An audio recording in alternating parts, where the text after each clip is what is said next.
সবচাইতে বড় নিয়ামক শক্তি হলো আমাদের তৃণমূল। তৃণমূলকে যদি উৎসাহিত করা না যায়, তৃণমূলকে যদি মূল্যায়ন, নির্বাচনটা ওই মানে হয় না। কারণ তৃণমূলের চাহিদা যদি একরকম থাকে, উপরের চাহিদা যদি ভিন্ন রকম থাকে, তাহলে প্রকৃত প্রার্থী এখান থেকে বাছাই করাও সম্ভব হয় না। কি বলেন, ঠিক নয়? তো এবছর সিদ্ধান্ত হয়েছে একেবারে জেলা থেকে শুরু করে একেবারে ওয়ার্ড পর্যন্ত সভাপতি থেকে সদস্য সবাই এখানে মতামত দেওয়ার সুযোগ থাকবে। আজকে এখানে আমরা যারা জেলা দায়িত্বশীল এখানে আমাদের আছেন, তারা এখানে মতামত দিতে পারবেন। শুধুমাত্র কারা? যারা এই আসনের ভোটার।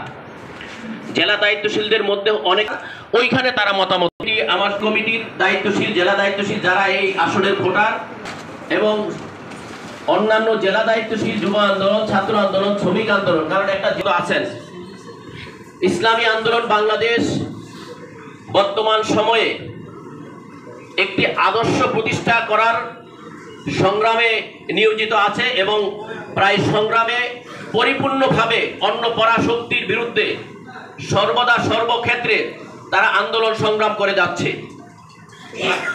ইসলামী আন্দোলন বাংলাদেশ মনে করে বিগত দিনের রাজনীতি যদি আবার ফিরে আসে, তাহলে এদেশের মানুষের অধিকার প্রতিষ্ঠা হবে না। আমরা নতুন রাজনৈতিক বন্দোবস্ত চাই। আমরা আর খুনের রাজনীতি দেখতে চাই না, আমরা চাঁদাবাজির রাজনীতি দেখতে চাই না, আমরা আর লুটপাটের রাজনীতি দেখতে চাই না, এমনকি আমরা আর ভোট কেনাবেচার রাজনীতি আমরা দেখতে চাই না। আমরা এমন একটি রাজনৈতিক পরিবেশ তৈরি করতে চাই যেখানে দেশের নাগরিক স্বাধীনভাবে তার পছন্দের প্রার্থীকে ভোট দেওয়ার সুযোগ পাবে। এবং সেই লক্ষ্যে মোহতারাম আমির সহ আমাদের কেন্দ্রীয় টিম সর্বদা সর্ব জায়গায় ইনশাল্লাহ কাজ করে যাচ্ছেন। আপনারা নিশ্চয়ই মিডিয়ায় দেখেছেন। এবং আমাদের সবচেয়ে বড় দাবি হলো নির্বাচন পদ্ধতির সংস্কার। নির্বাচন পদ্ধতির যদি সংস্কার না হয়, তাহলে সেই আগের মতো যদি নির্বাচন হয়, বর্তমানে যে পরিবেশ রয়েছে এই পরিবেশে সুষ্ঠু নির্বাচন আমরা আশা করতে পারি না।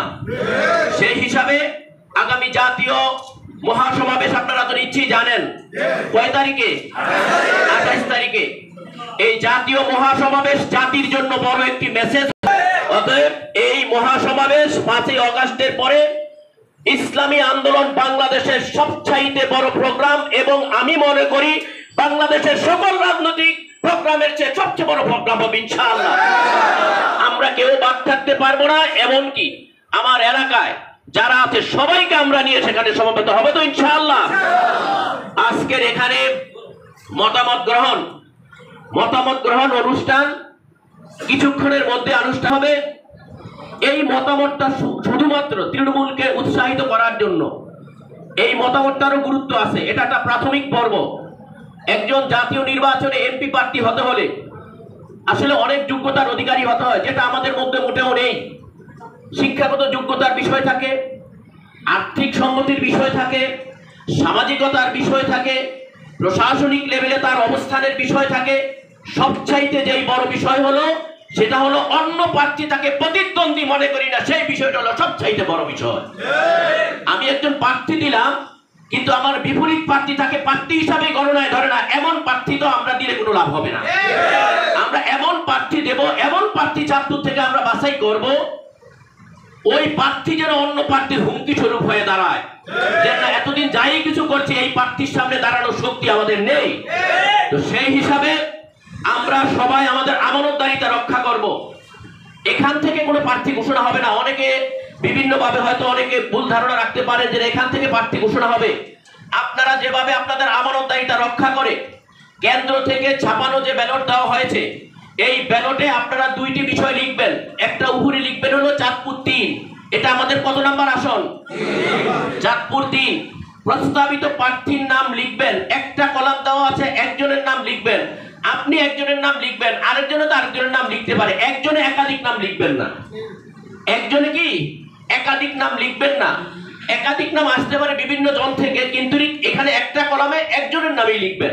অনেক জায়গায় যেহেতু আমি 14 তারিখ থেকে এই প্রার্থী বাছাইয়ের কার্যক্রম শুরু করেছি, সেখানে অনেকের হয়তো কিছুটা অনেক আলহামদুলিল্লাহ সুষ্ঠুভাবে হয়েছে, অনেকের বুঝতার সমান না। অনেকে চায় যে এখানে প্রার্থী কারা, এই বিষয়টা জানতে চায়। আমাদের এখানে প্রার্থী সবাই, আমাদের এখানে কি প্রার্থী সবাই, তবে নিজে নিজের নাম লিখবেন না, যে না আমি প্রার্থী হইলে ভালো হয়।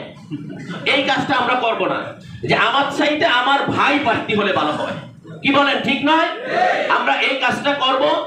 আপনার লেখা অন্য কাউকে দেখাবেন না। চেষ্টা করছে, আপনাদের কষ্ট হচ্ছে সেটা আমরা জানি। মূলত যদি বর্ষা সিজন না হতো, আমি পরামর্শ দিয়েছিলাম হাসান আলীর মাঠে প্যান্ডেল করে করার দরকার ছিল, এক সবাই বসা দরকার ছিল, হয়তো সেই ব্যবস্থাটা করা হয়নি। তো যাক, আলহামদুলিল্লাহ আপনারা যারা এসেছেন, আমার পক্ষ থেকে, কেন্দ্রের পক্ষ, আমাদের প্রধান অতিথি ইনশাআল্লাহ এখানে আমাদের দায়িত্ব